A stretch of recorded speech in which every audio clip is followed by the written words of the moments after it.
by September o tumawag yung asset sa amin o tinawagan nila dito yung asset namin para tanungin kung ano yung na-discover niya. Ang sabi niya, Sir, si Michael Yang pala malapit kay Presidente Duterte Bongo. Nakakatakot naman yata itong pinagagawa ninyo. Sabi ko, huwag kang matakot, hindi makita susunugin. So talagang na-confirm na si Michael Yang ay talagang malapit kay Presidente at kay Bongo. So gumawa na ako ng report. Ibinigay ko ang report ko noong September 2017 sa Director ng Drug Enforcement Group para ibigay kay Chief PNP De La Rosa. Pero ito yung panahon ng Marawi siege. Hindi niya naibigay at siya ay na-relieve at ginawa siyang Regional Director ng ARM, ng BARD. So, ibinalik sa akin yung report. Hinawakan ko lang.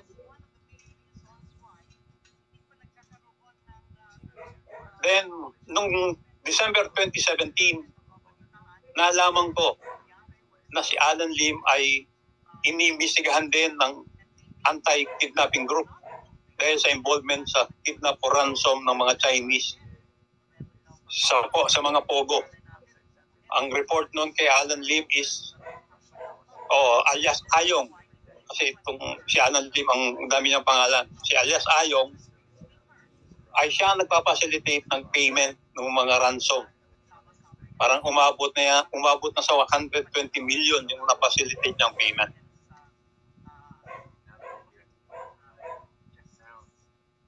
At nung mga second week ng December, nag-report ako, kinuusap ko si General Cascolan at nireport ko sa kanya about yung aking report.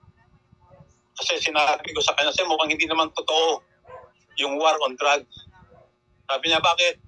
Sir, merong drug personality na malapit kay Presidente. Sinabi ko sa kanya na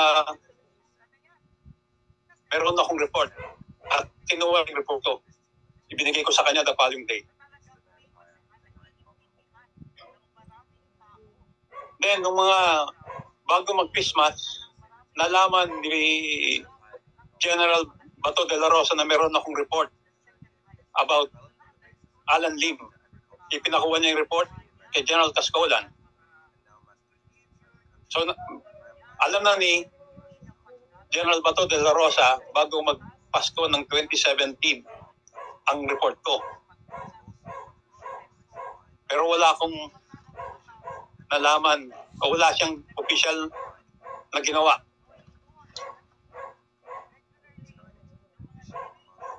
Pero nakarating sa akin, mayroong nag-report sa akin na kinonfront ni Chief PNP Bato de la Rosa si Alan Lim.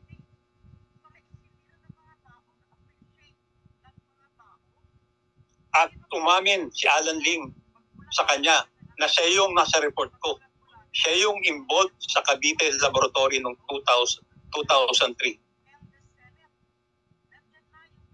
Nung makatapos niyang kausapin si Alan Lim,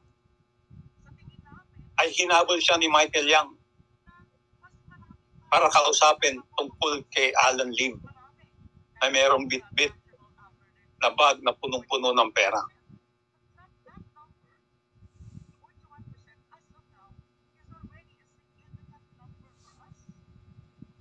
Bago mag-New Year, nagbigay din ako ng report, the same intelligence report kay Director Pajardo para ibigay kay Director General Aaron Aquino. Nung January, first week of January, ipinatawag ako ni DG Aquino para i-discuss ko sa kanya ang report. At in-explain ko sa kanya ang report. Kung paano ko nakuha, kung paano ko na-develop yung intelligence report, ano yung mga ebidensya, yung warrant, pati yung court record ni Alan Lim. At ikinuwento ko sa kanya yung ginawa ni Bato de la Rosa sa aking report. At ang sabi niya is, maniwala kang hindi niya tinanggap yun.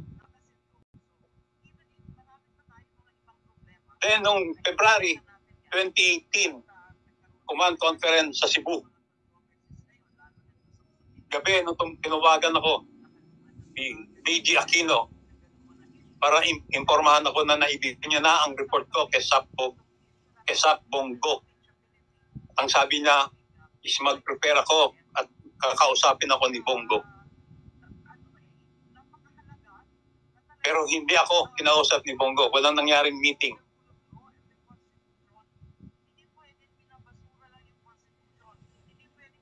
Nung walang nangyayari, dun sa intelligence report, kinausap ko nung February si Senior Superintendent Vic Danao.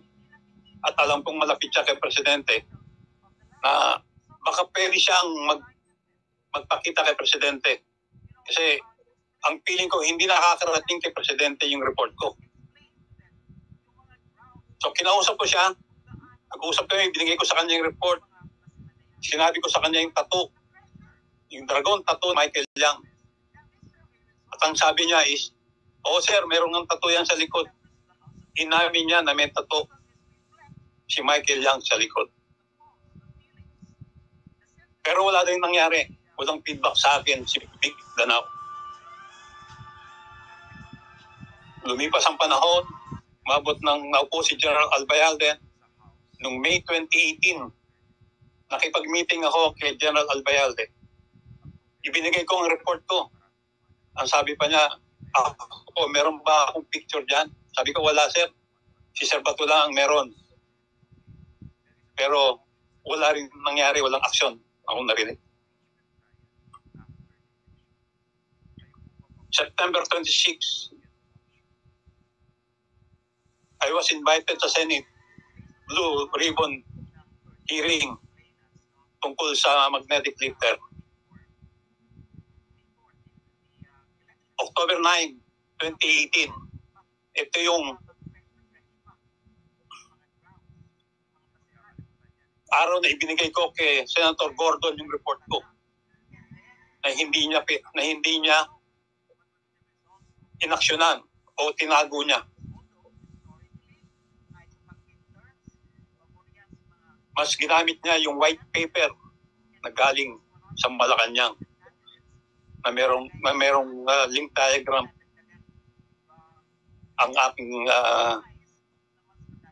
team. Noong March 2019, ito na yung lumabas na yung 10 million bounty para sa ulo ko.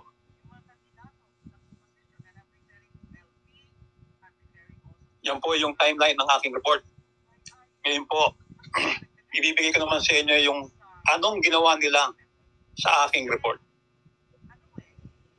Una, si Presidente Duterte. Si Presidente Duterte ang unang naglabas ng pangalan ni Michael Yang noong October 4, 2018 sa isang dinner sa mga opisyalis ng PMAAA. At ang sabi pa niya rito, si Michael Yang daw ay isa lang drug addict. At tinakot pa niya ako dito eh. Sabi niya, binabantayan daw ako ng China. Bakit kaya niya alam? Pinayagan kaya niya?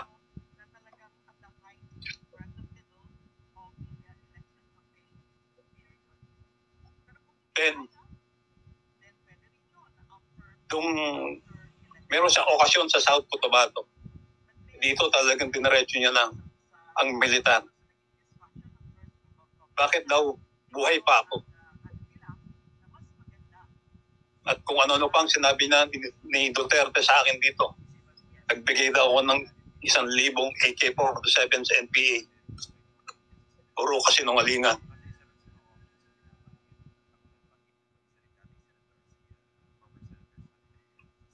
Alam ni Duterte ang report ko as early as January o December 2017 pero wala siyang response.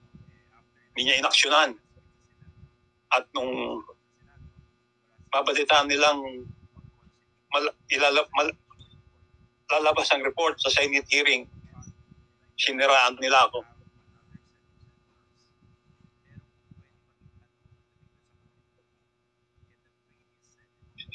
Si Chief PNP De La Rosa, nung makita yung report ko, yun, kinonfront niya si Alan Lim personally. Inamin ni Alan Lim na siya yun.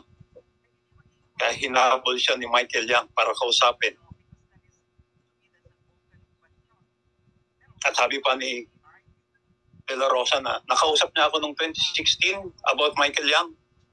Hindi kami nag-usap ni Chief De La Rosa about Michael Yang noong 2016.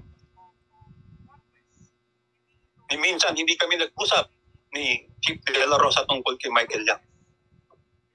At wala din siyang ginawang aksyon dun sa report ko. Itinago din niya yon.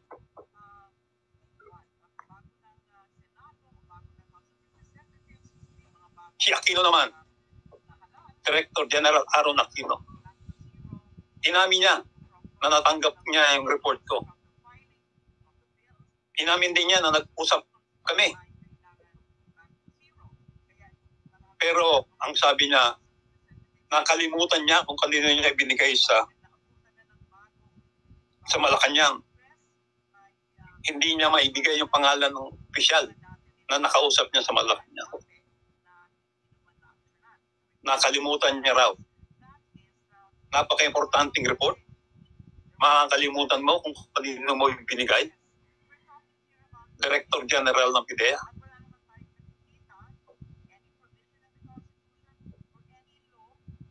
Pero nung huli, inamin din niya na inigay niya ang case.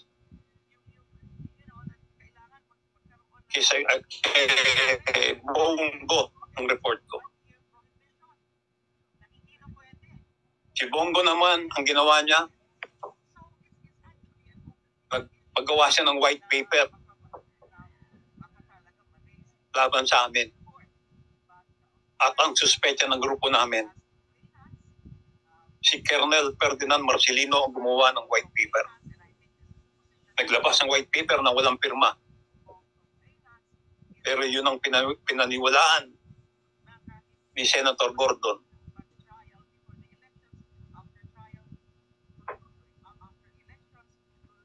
Si General Albayalde, ano ang ginawa niya?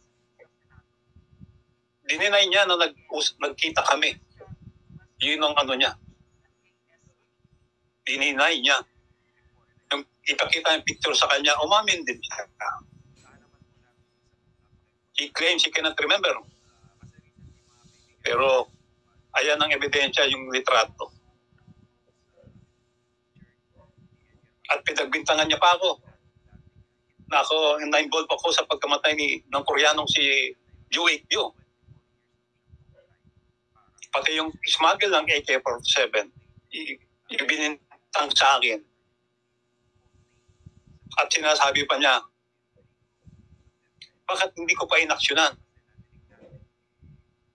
Meron ka ng report, di mo pa inaksyonan. Inaksyonan ko yung report sa akin, yung information na validate ko. Kumuha ko ng report, ibinigay ko sa inyo. Bato de la Rosa, Aaron Aquino, at sa iyo, General Albayalde. Pero wala kayong ginawa. At gusto nyo pang itanggi. Si Wilkins Villanueva, classmate ko ito. Kasama ko nag-operate sa Davao.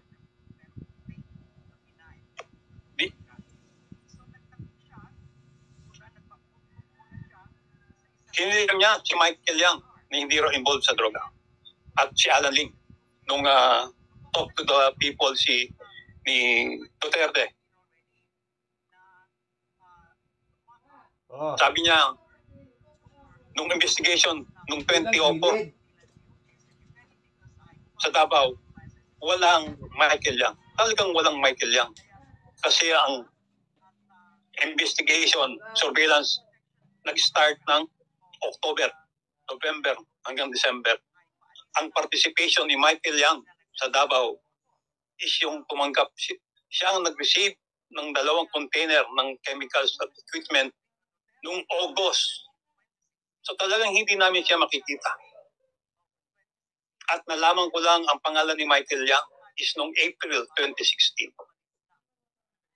Si Alan Lim naman, sabi niya, hindi din involved sa illegal drug. At mayroon daw binigay na certification ng BI. Talagang walang Alan Lim. Kasi ang tunay na pangalan, ang ginamit ni Alan Lim sa Cavite ay Wen Lei Chen. Hindi talagang magtutugma. Tapos, naging expert siya sa photo analysis. Sinabi niya yung picture ng mugshot ni Alan Lim noong 2003 at yung present noong 2016 ay malayo daw dahil lang sa ilong. Hindi sila nag-usap ni Chief Bato de la Rosa kasi si Chief de la Rosa nakausap niya si Michael Lim. Talagang pinagkaisahan nila ako.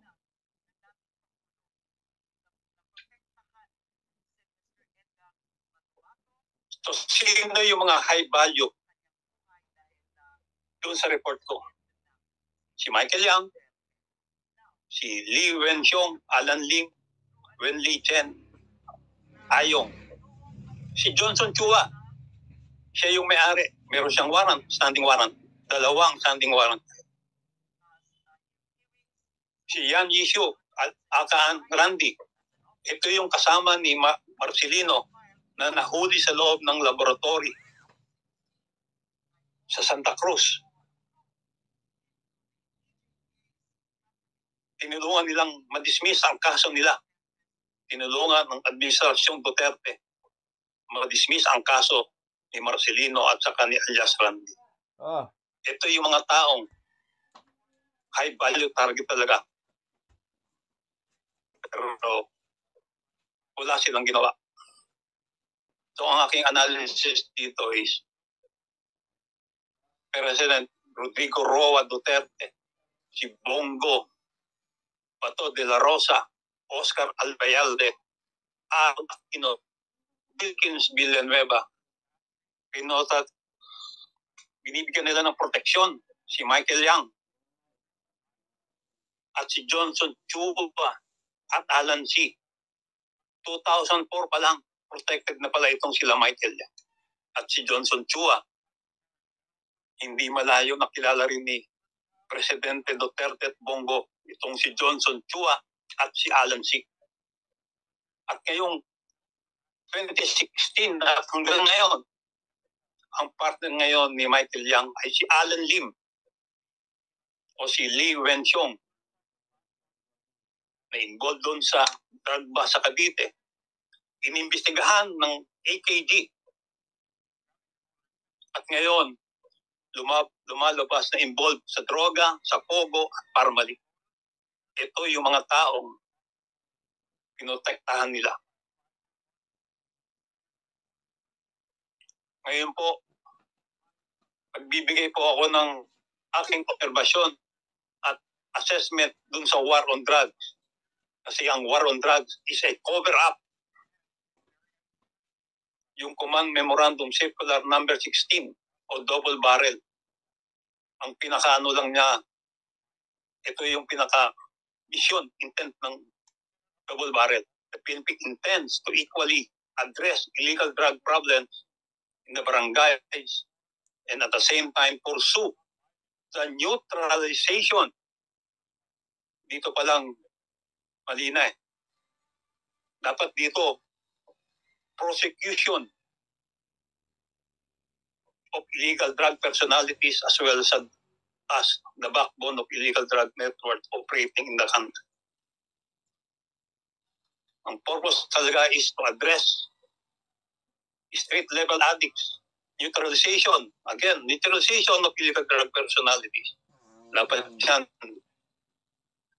prosecution Kasi ang pulis ay may sinusunod na escalation use of force.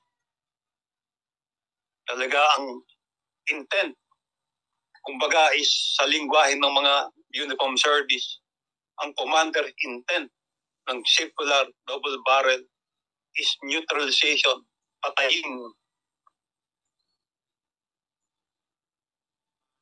So ang Pilipinas ng panahon ni Duterte, ang Duterte drug list ay polluted with discrepancy, unverified accusation at built on unvalidated sources. Hindi po ako kasama sa listahan ng Duterte drug list. Wala kami sa listahan ng Duterte drug list, kami nila Perote, ni Pajardo at ni Liwanag at ang ibang kasamahan ko pa.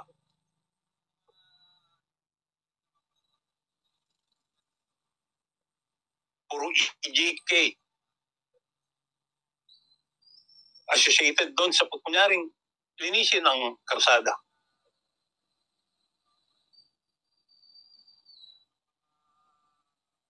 Questionable charges on anyone that speak out against the system.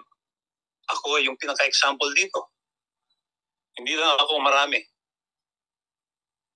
Questionable operations.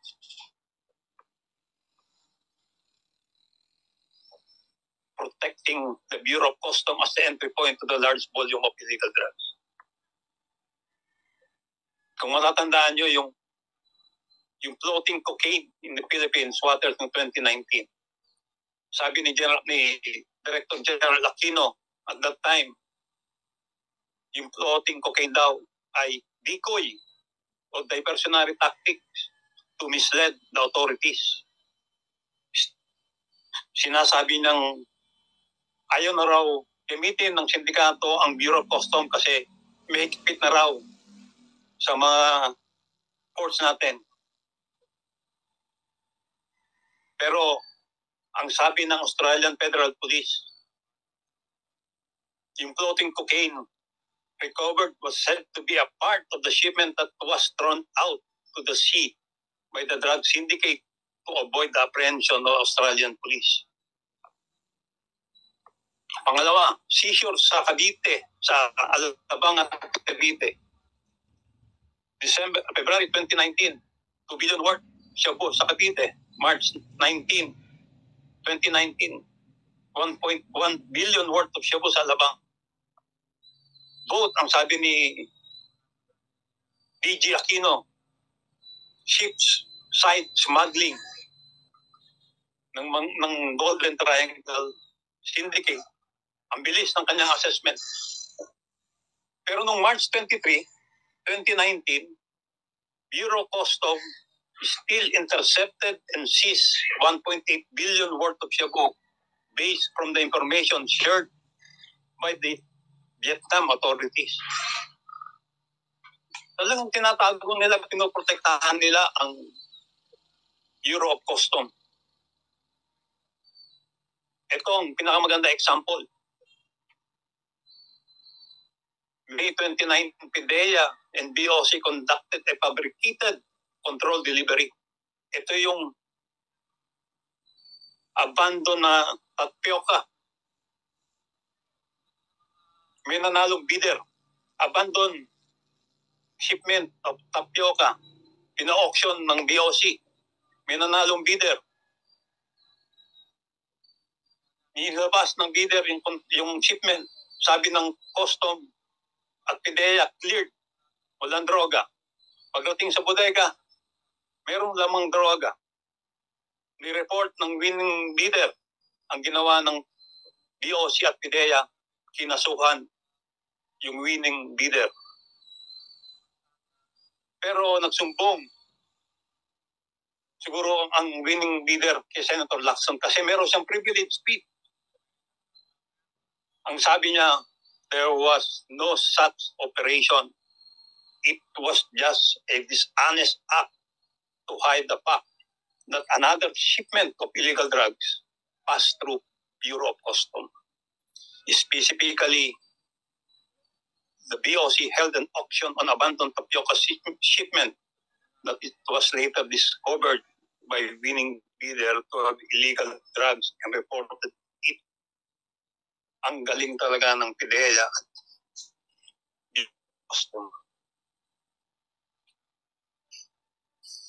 Second example, lack of action to investigate information about the high-value targets. Ito po yung aking report. The target was to pursue neutralization of illegal drug personalities as well as the backbone of illegal drug network operating in the country. Sa totoo lang, may mga report about sa mga drug personalities. Validated siya. Supported pa ng foreign counterparts. Pero walang aksyon na ginawa. There had been no action to prosecute these personalities. Oplan Tukang. Talagang failure ang Oplan Tukang. Ang namatay is yung mga maliliit na street pusher. Sasabihin nila ang high value target. Pero mga street pusher, nahuhuli. BOC is an open gate to legal drug shipment. Syndicates are growing business and are protected. So, therefore, Rodrigo Roa Duterte, Bongo, Pato de la Rosa are protecting and are integral to the security of the illegal drug network operating in the country. They allow the entry of large volume of illegal drugs through our ports and supported the syndicates by defending them, targeting those that goes against them and play dumb to true justice.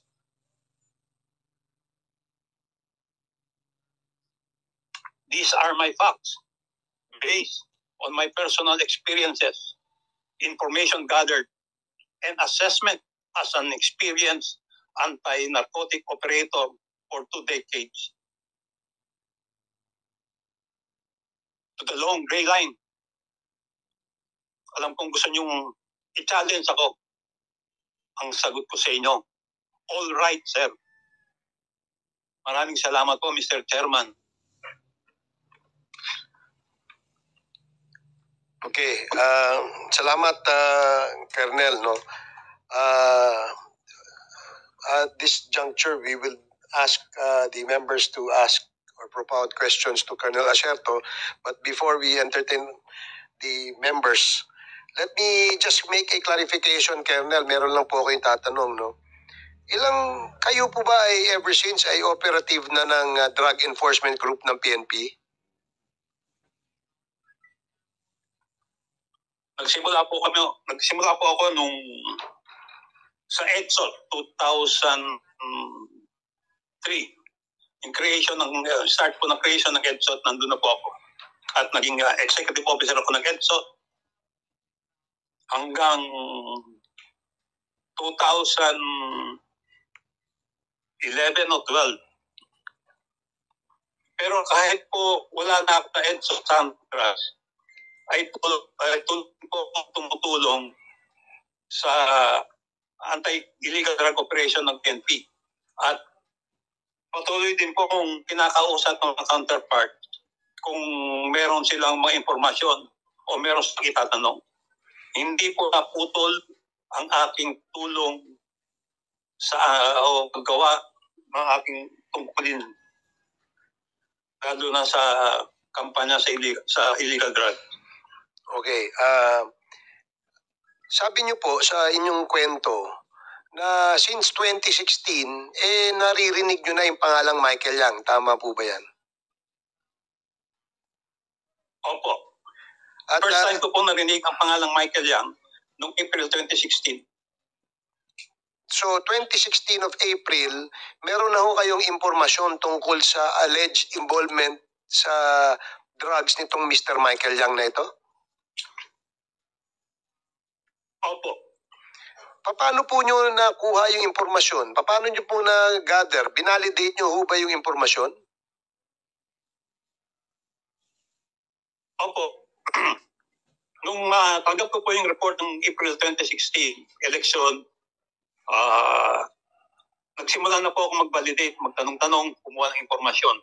At ang sabi kasi nung asset is kasama siya doon sa operation ng Domoy nung 2004. Okay.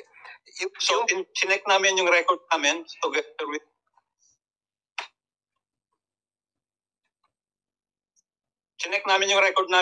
with Captain Perote kung sino yung pwede namin makausap na merong involvement sa Domoy raid namin. At medyo natagalan lang po kami makakuha ng tao na makakausap. Pero nung August 2017, nakakuha po si Lito ng tao. At yun po ay kinausap namin nung August 10 to 12 sa Davao City. Okay. So, yung sinasabi niyong nakausap na tao ni Captain Perote, yan ho yung sinasabi niyong confidential asset. Opo. So, pag sinabi ho bang asset, for the benefit of those who are not privy dun sa asset na term, yung asset ho ba informer? Opo, informant. Okay, sige po. Confidential informant po. Sige, so siya yung confidential asset na sinasabi nyo? Opo. Siya po ang nag-confirm.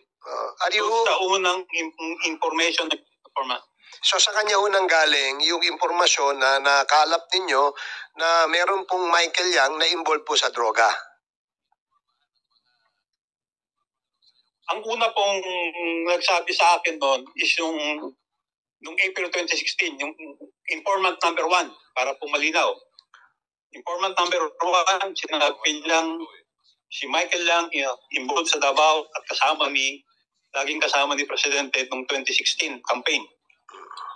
Nung August 10 to 12, informant number 2, kinonfirm niya na si Michael Yang ay kasama sa operation sa Davao Lab.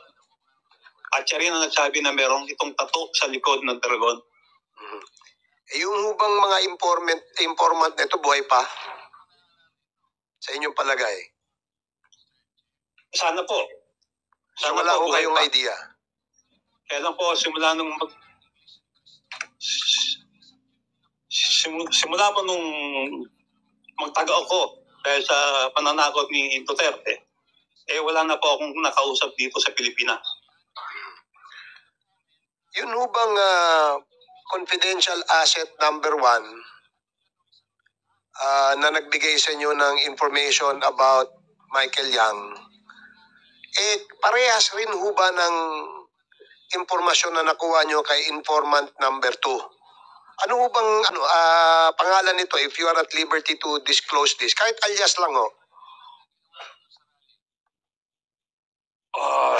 Alam niyo ho, mahirap pong i-disclose yung identity ng informant at baka po mawala na po ng tiwala yung mga gustong tumulong sa ating sibilyan.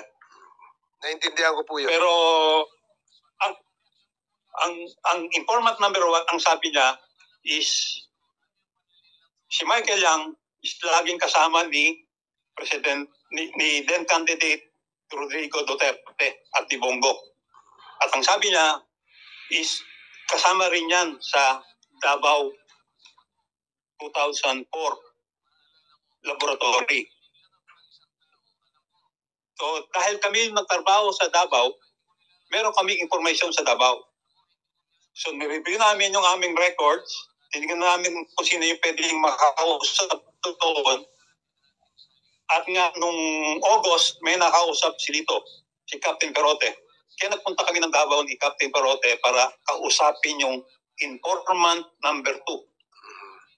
Okay. Ang sinabi naman ng informant number 2 is in-identify niya si Michael Yang. Pero hindi niya sinabing pangalan ng Michael Yang. Ang sabi niya, itinuro niya doon sa Rock Gallery Sir, yan si Dragon. Sabi ko, bakit Dragon? Sir, may tattoo kasing Dragon yan eh. Paano mo naman nalaman? Eh, nakita ko sir eh. Yun ang tawag sa kanya, Dragon. O anong involvement niya doon sa laboratory no, sa Domo eh. Sir, siya yung tumanggap ng 2 container van at siyang nag-ayos. Yung iba, dinala sa Domo, yung iba, dinala sa Cagayan de Oro. Pwede ho bang malaman kung alam nyo kung ano yung relasyon nung inyong confidential informant dito kay Michael Yang? Siya ba ay amo ba niya si Michael Yang? Siya ba ay trabahante doon sa sinasabing laboratorio? Ano, pwede ho bang mabigyan nyo kami ng idea? Pwede ko pong sabihin, pero sana po is sa sekreto po. At kasi kung ikwento ko po sa inyo kung ano yung relasyon, malalaman, baka mabuko po yung asset, kawawa naman. Sige, siguro mangangailangan tayo ng isang confidential executive meeting siguro soon, no? Hindi pa ngayon. Kami, kumukuha lang ho kami ng mga information para ho mabuo sa aming isipan yung aming iniimbestigahan dito. Gagaya ng nabanggit ko kanina na maaaring may kinalaman yung mga kumpanya na kung saan ang pangalan ng mga may-ari ay Mr. Michael Yang doon sa kumpanya na nagmamay-ari ng warehouse sa Mexico, Pampanga na meron pong shabu.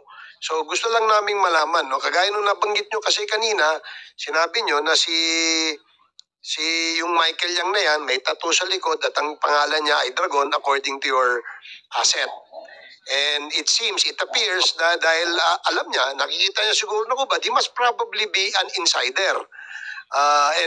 Siguro, that's the way it operates, di ba? Alam naman po natin yun. So since you're not at liberty to disclose kung sino yung mga pangalan na yun, siguro na lang ano yung relasyon naman nung nabanggit nyo kanina na Mr. Chua, ano yun? Yung Johnson Chua at saka yung Michael Johnson Yang. Chua po. Anong relasyon ng Michael Yang ho at saka yung Johnson Chua? Si Johnson Chua, siya po ang may-ari at nag-finance nung Domoy Shabu Laboratory. Paano nyo po nalaman na siya ang nag-finance? Meron ho ba kayong paper trail? Meron ho ba kayong ebidensya dyan?